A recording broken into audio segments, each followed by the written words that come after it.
जानेवारी 2020 मध्ये ज्याप्रमाणे कोरोनाने चायनामध्ये थैमान घातलं होतं आणि त्यानंतर हळूहळू मार्चपर्यंत मित्रांनो भारतामध्ये हा कोरोना व्हायरस आला होता आणि याने मग आपल्याला माहिती आहे की भारतामध्ये सुद्धा खूप सारा आतंक पसरवला होता, बरेच सारे बळी घेतले या कोरोनाने। आणि त्याचप्रमाणे मित्रांनो आत्ता सध्याच्या घडीला चायनामध्ये एक नवीन व्हायरस आलेला आहे ज्याचं नाव आहे HMPV व्हायरस आणि हा सुद्धा व्हायरस मित्रांनो तितकाच धोकेदायक आहे अशी चर्चा येथे पसरलेली आहे। त्यामुळे सर्वांमध्ये भीतीचे वातावरण निर्माण झालेले आहे। सोबतच सध्या या HMPV व्हायरसचे काही रुग्ण जवळपास 7 रुग्ण हे सध्या भारतामध्ये आढळल्यामुळे चिंता आणखीनच वाढलेली आहे। तर नेमकं जाणून घेऊया की हा HMPV व्हायरस काय आहे।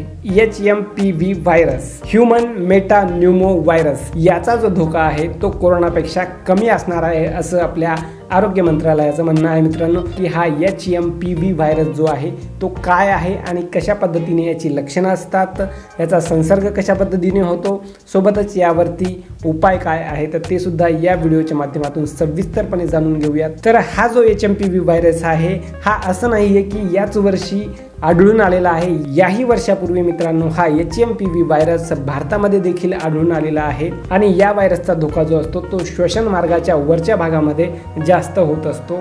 सोबतच याची लक्षणं जी आहेत ती श्वसन विकार आणि फ्लू सारखी असतात आणि जर याचा संसर्ग हा जास्त वाढला तर याची लक्षणं जी आहेत ती खालच्या भागामध्ये सुद्धा दिसून यामध्ये आणखीन गुंतागुंती जी आहे ती वाढत जात असते आणि वेगवेगळ्या रोगांना इथे आमंत्रण किंवा शरीराची स्थिती जी आहे ती आपली नाजूक होत असते।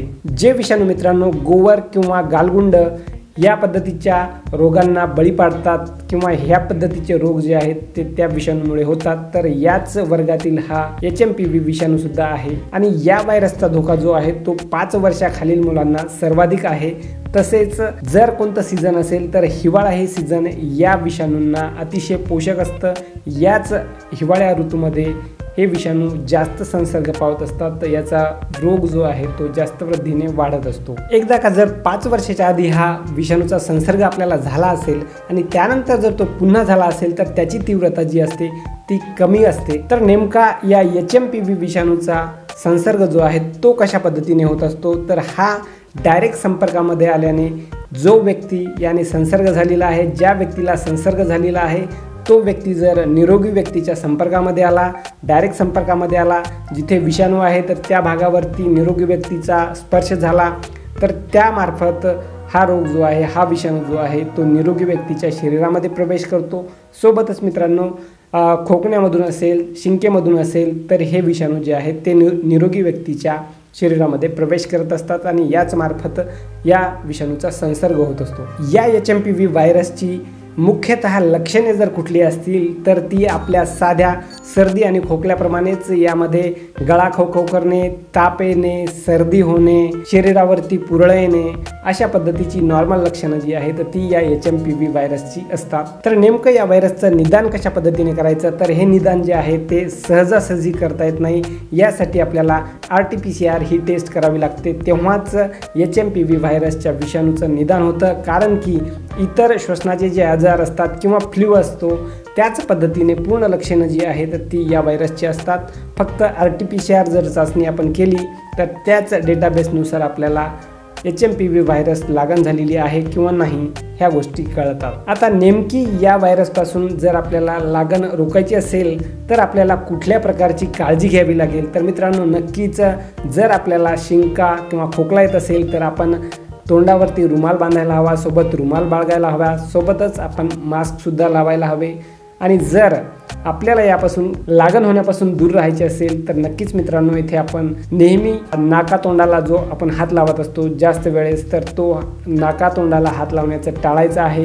सोबतच नेहमी आपले हात जे आहेत ते साबणीने किंवा सॅनिटायझरने स्वच्छ करायचे आहेत आणि पब्लिक प्लेसेस ज्या असतात तिथे आपण जाण्याचं टाळायचं किंवा जरी गेलो तरी आपल्या तोंडाला मास्क हवा किंवा रुमाल आपल्यासोबत असायला हवा। तर ह्या पद्धतीने आपण या विषाणूला संक्रमणापासून आळा घालू शकतो।